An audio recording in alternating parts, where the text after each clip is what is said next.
Right now, in just the last month, a combined $160,000 of cheese has been stolen here in Wisconsin. $70,000 of cheese in Germantown was recovered in Milwaukee last week. Another $90,000 of Parmesan is still missing from Marshfield.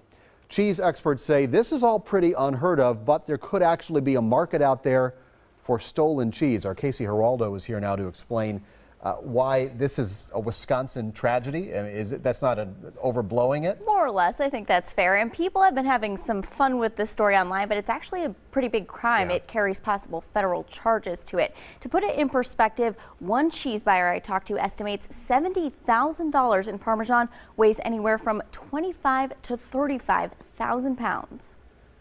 We lost all this cheese for somebody who's a complete imbecile. Wisconsin, that's more artisanal. Tyson Wehrmeister considers himself a cheesemonger, in addition to his role as co-owner of Mars Cheese Castle. He and other cheese experts we talked to say thefts don't happen much. I've not heard of many thefts, but people are becoming more desperate. So desperate, they're selling the cheese. In the most recent case, thousands of dollars worth of cheese stolen in Germantown was found in Milwaukee. It was being sold for less than $1.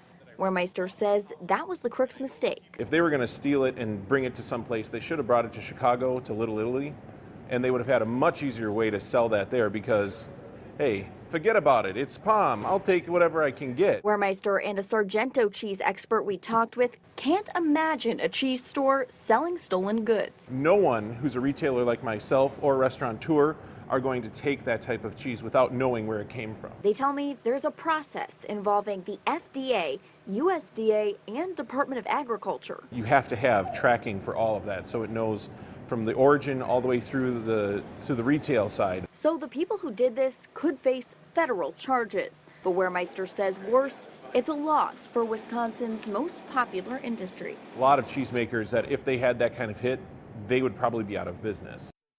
Both of the cheese experts I talked with really can't believe someone, especially in Wisconsin, would sell cheese if they didn't know where it came from. Nice of him to drop the forget about it. Right? I thought that was so great.